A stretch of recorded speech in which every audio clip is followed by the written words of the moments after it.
En este tiempo de Pascua, en esta lectura continua que estamos haciendo del libro Los Hechos de los Apóstoles, llegamos al capítulo 9, donde comienza a cambiar todo el relato que nos hace San Lucas de la primera comunidad cristiana.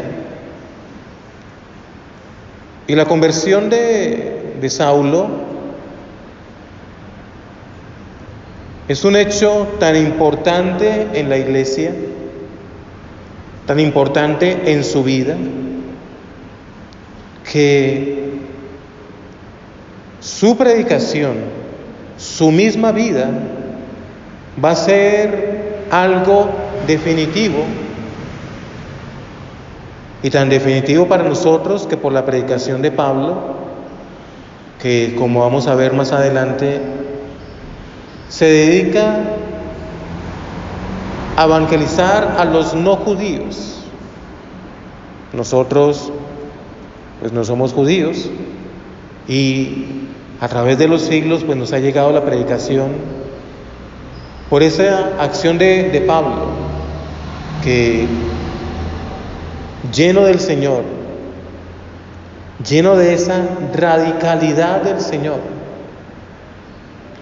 su conversión es tan grande, su conversión es tan fuerte, que se convierte en un bastión de la iglesia, al lado de Pedro. De muchos apóstoles no sabemos gran cosa, de Pablo conocemos mucho. Y ver todo ese proceso de ese hombre radical en lo que creía, persiguiendo. Se encuentra con Jesús, radical, anunciando a Jesucristo. Pero en Pablo hay dos radicalidades. La primera, que aunque acá dice que duró 3 días ciego, su primera radicalidad fue de oscuridad. Era radical, creyendo hacer el bien, y con las palabras que escuchamos ayer, antier, de Gamaliel, persiguiendo a Dios, luchando en contra de Dios. Debemos tener mucho cuidado con nuestras seguridades, porque nuestras seguridades, que incluso pueden ser muy de Dios, como le pasó a él, lo mantenían en oscuridad. Lo mantenían en oscuridad. Pero ¿cómo se vence esa oscuridad? Con el bautismo. ¿Cómo se vence esa oscuridad?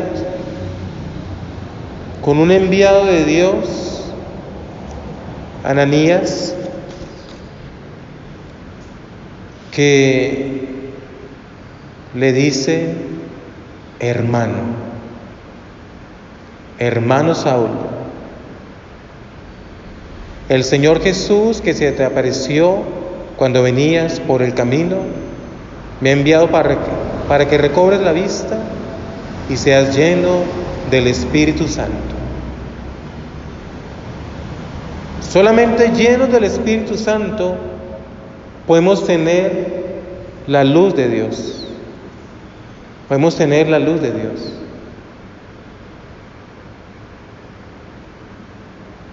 Perseguidor se encuentra con el Señor,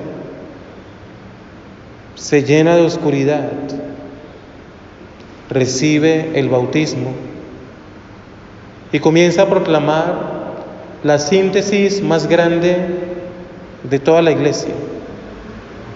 La predicación más corta, pero la predicación llena totalmente de toda la enseñanza de la iglesia.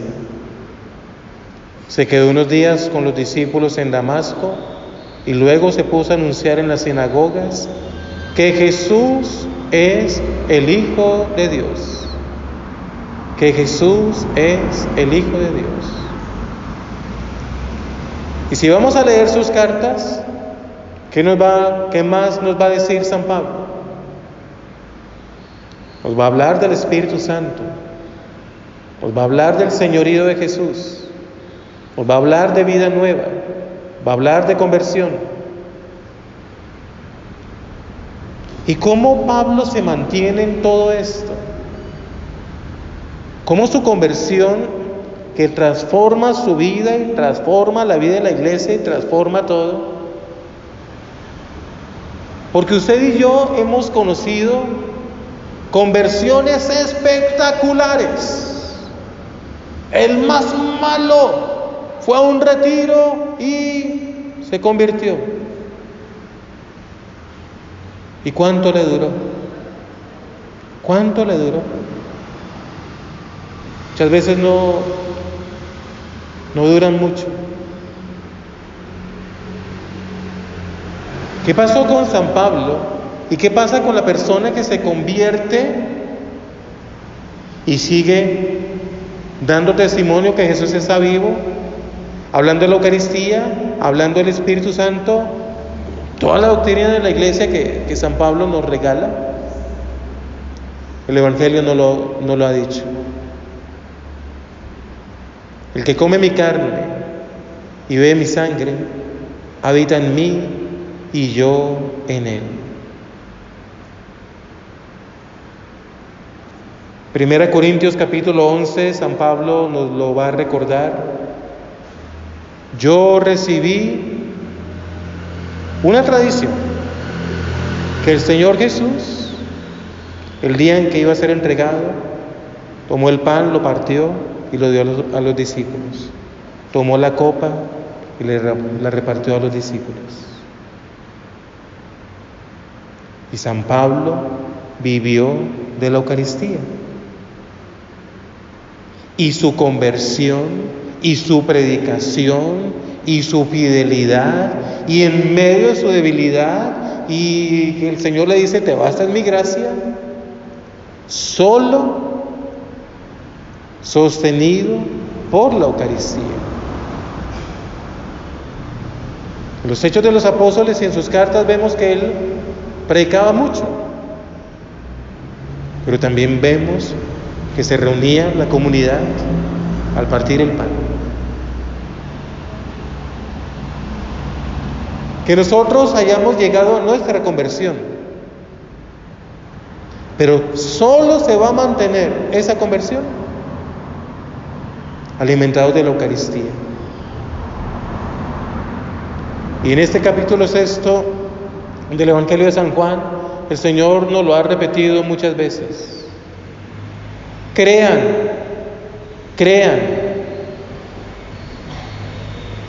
el que come mi carne, el que bebe mi sangre, habita en mí y yo en él.